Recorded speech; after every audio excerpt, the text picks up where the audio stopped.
অনিন্দ, তোমার আসল কথাটা কি? মানে শ্রীময়ীর উপর দরদ তো তোমার একেবারে উঠলে উঠছে দেখছি।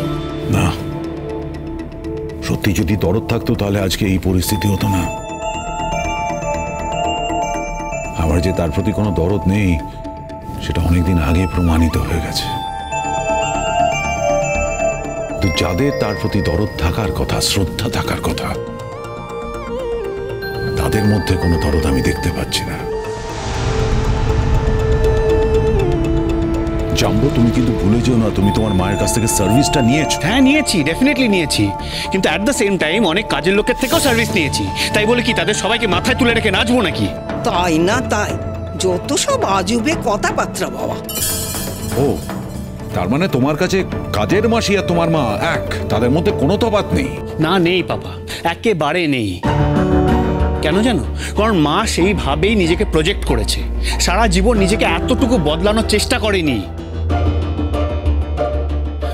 নিজে যা ইচ্ছা হয়েছে সেটাই করেছে, আমাদের কথা একেবারে ভাবেনি, বুঝলে তো? এটাই হচ্ছে সত্যি কথা। একজন যদি নিজের রেসপেক্ট চায়, নিজের সম্মান চায়, তাহলে তো তারও নিজের কিছু দায়িত্ব থাকে নাকি? আজ ওইদিকেই দেখো না, অঙ্কিতার মাও তো আছে। ওনাকে দেখে কেউ বলবে যে ওনার অঙ্কিতার মতো এত বড় একটা মেয়ে আছে? আর ওনার পাশে আমার মাকে দাঁড় করিয়ে দাও, লোকে দেখে বলবে 60 বছরের একজন বুড়ি। কোনো কথা ভুল বলিনি আমি পাপা। অঙ্কিতার মায়ের সঙ্গে তোমার মায়ের কম্পেয়ার করছো? অঙ্কিতার মায়ের লাইফস্টাইল যা, তোমার মায়ের লাইফস্টাইল কি এক? অঙ্কিতার মায়ের মতন লাইফস্টাইল আমরা কোনোদিন তাকে দিতে পেরেছি? সেই সুযোগটা দিয়েছি? অঙ্কিতার মা কোনোদিন অঙ্কিতাকে রান্না করে খাইয়েছে নিজে হাতে? তোমার মা কিন্তু করেছে তোমাদের জন্য, আর উনে তেতে পুড়ে তোমাদের জন্য করেছে, নিজের দিকে কোনোদিন ফিরে তাকায়নি। তোমরা কোনোদিন সেই অপশনটাই তাকে দাওনি যাতে সে নিজের যত্ন নিতে পারে। আমিও করিনি। You know, Jambo, you have taken her for granted. দেখো পাপা, অন্য কে কি বললো তাতে কিছু এসে যায় না। যে যার দায়িত্ব তাকে নিজেকে নিতে হয়। আমি নিজেকে কিভাবে অন্যদের কাছে প্রজেক্ট করবো সেটা সম্পূর্ণ আমার ব্যাপার, অন্য কারোর হতে পারে না। সেই তোমার মা না মাঝে মধ্যে কিছু কথা একদম ঠিক বলেন। উনি মাঝে মধ্যেই বলেন,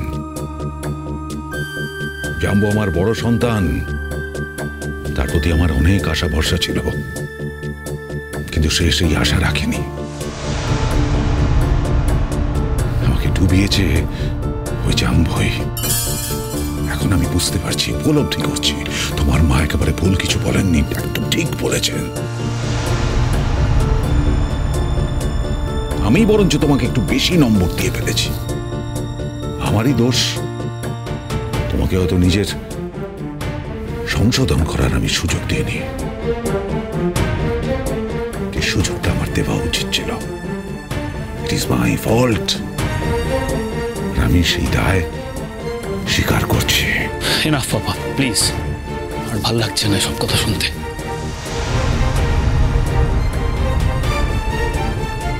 কোথায় যাচ্ছ?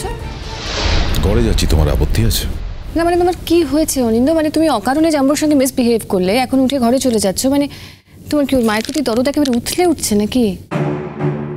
জাম্বোর সঙ্গে অনেকদিন আগে এই কথাটা বলা দরকার ছিল। Better late than never. এই কথাটা না বলতে পারলে আমার নিজেকে ভীষণ ছোট লাগতো।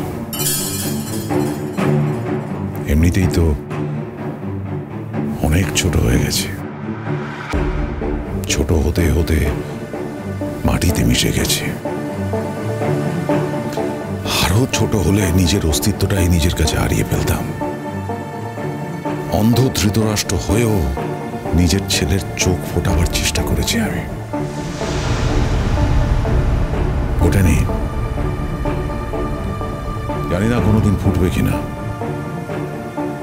কিন্তু আমি অন্তত নিজের কাছে এইটুকুনি সান্ত্বনা পাবো যে আমি চেষ্টা করেছিলাম।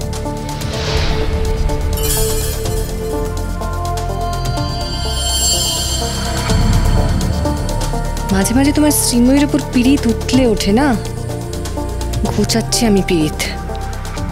কাল এমন ভর্তি করব, ওর কাগজে কোট দেওয়া, ওর স্বপ্ন পূরণ, সব কিছুর 12টা বাজাবো, সব কিছুর। এর একটা শেষ দেখতে হবে এবার। এই টানা পড়েন আমার জীবনে অসহ্য হয়ে যাচ্ছে।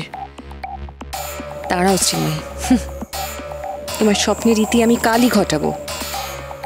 তোমার ন্যাকামো আছে আর আমার বুদ্ধি আছে, দেখি তোমার ন্যাকামো যেতে না আমার বুদ্ধি।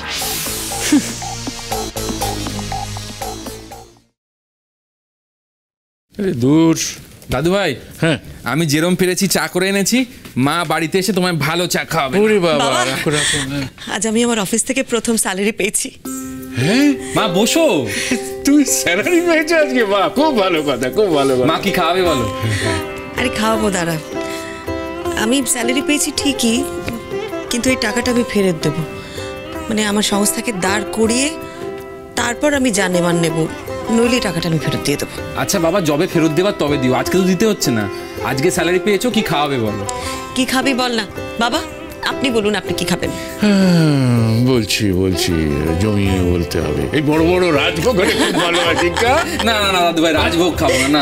মা মাটন খাবো, কতদিন মাটন খাইনি। আচ্ছা ঠিক আছে বাবা, দাঁড়া, কাল সকালে আগে আমি চেকটা জমা দিই ব্যাংকে, তারপর টাকা তুলে এসে যা খুশি করিস। দেখেছো দাদু ভাই, যে সে ব্যাপার না, আমার মা কিন্তু রোজগেরে গিন্নি। দেখো বৌমা, একটা কথা তোমাকে জিজ্ঞাসা করা ঠিক হবে কিনা আমি জানি না, কিন্তু তোমাকে বৌমা বলে ডাকলেও তুমি তো আমার মেয়ে। তো তুমি কত টাকা পেলে মা? 80,000 টাকা। 80,000 টাকা পেয়েছো? এ তো দারুণ খবর। আমি আমার রিটায়ারমেন্টে কত টাকা পেয়েছিলাম জানো? দাদু ভাই, তুমি মানধাত্তার আমলে রিটায়ার করেছিলে, সেই জন্য কম টাকা পেয়েছো। এই দেখো বৌমা, আমাকে মান্নাত্তা আমলের লোক বলছে। তার মানে ও প্রমাণ করতে চাইছে আমি থুত্তুরে বুড়ো হয়ে গেছি। আমার দেখে তাই মনে হচ্ছে। কালকে আমাকে অ্যাডমিশন নিতে হবে, কিছু ব্যবস্থা করেছো তোমরা? আমি তো তোকে বলেছি, শুধু তোকে নয় সকলের সামনে আমি বলেছি, টাকার জন্য তোর ভর্তি হওয়া আটকাবে না দিঠি। কিন্তু মাইন্ডেড মা, আমি কিন্তু রোহিত সেনের টাকায় পড়াশোনা করব না। সেইটুকুন বিবেচনা মায়ের আছে, অন্য কারোর টাকায় তোকে পড়ানো হবে না। মা তো এতদিন অফিসে গেছে, সেই জন্যই স্যালারিটা পেয়েছে। আর আমার মনে হয় মা যে স্যালারিটা পেয়েছে ভর্তি হওয়ার জন্য এনাফ সেটা। শুনলাম তো 80,000। কিন্তু একটা কথা সত্যি করে বলতো ছোটদা ভাই, আমার মায়ের যা যোগ্যতা, তাতে কি 80,000 আর্ন করা যায়? সেই প্রশ্নে তো তোমার কোনো প্রয়োজন নেই। তোমার মায়ের যোগ্যতার প্রমাণ তো তুমি এখানে করতে পারো না। তোমার মা তো তার রোজই যোগ্যতার প্রমাণ দিচ্ছেন। দিঠি, আমার একটা কথা বলতো, তুই পড়াশোনা করতে চাস তো, নাকি আজে বাজে বিষয় নিয়ে আলোচনা করতে চাস? যদি আজে বাজে বিষয় নিয়ে আলোচনা করতে চাস, পড়াশোনাটা ছেড়ে দে। আর যদি পড়াশোনাটা করতে চাস, তাহলে অন্য বিষয় নিয়ে মাথা ঘামাস না। মায়ের যোগ্যতা কত, মায়ের কত টাকা পাওয়া উচিত, বরং এটা ভাব যে তোর যোগ্যতা আছে নাকি মায়ের থেকে টাকাটা চাওয়ার। জানি টাকা দিয়ে সবাইকে কেনা যায়। মা এতগুলো টাকা এখন বাড়িতে নিয়ে এসেছে, এখন তো আরোই কিছু বলা যাবে না। মানে তুই কি আমায় মিন করলি নাকি? না তোর কি মনে হয় দিঠি আমি রোজগার করি না? নাকি মায়ের টাকাটা আমি মায়ের মাথায় হাত বুলিয়ে নিয়ে নেবো, ব্যাংক থেকে তুলে নেবো টাকাটা? কি বলছিস কি তুই? ঠিক করে কথা বল দিঠি, অনেক বয়স হয়েছে তোর, এই অসভ্যতাগুলো আর করিস না, নয়তো বাড়িতে যে পিস দুটো আছে না ওদের মতো হয়ে যাবি। ভালো কলেজে তো ভর্তি হয়েছিস, মহা মুশকিলে পড়বি কিন্তু। মা কি লাভ হলো গো বড় করে ওদেরকে? Bad investment. এত কিছুর পরেও এত কষ্ট করে যে রোজগার করে ওকে অ্যাডমিশনের টাকাটা দিচ্ছ না, এটা নিজেরই ভবিষ্যৎটা অন্ধকার করছো তুমি। ঠিক আছে, দিতে হবে না। আমার পড়াশোনার জন্য এত টাকা দিতে হবে না। এতগুলো কথা শোনানোর পর আমি আমার পড়াশোনার জন্য টাকা চাই না।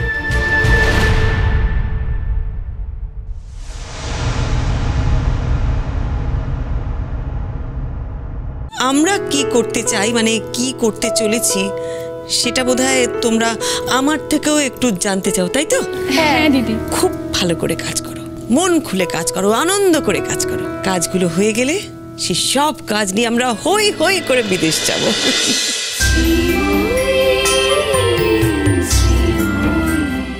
স্টার জলসার প্রিয় শো দেখার জন্য সাবস্ক্রাইব করুন আমাদের ইউটিউব চ্যানেলে এবং আপডেটেড থাকার জন্য প্রেস করুন বেল আইকন। চলো চলো চলো চলো পাল্টাই।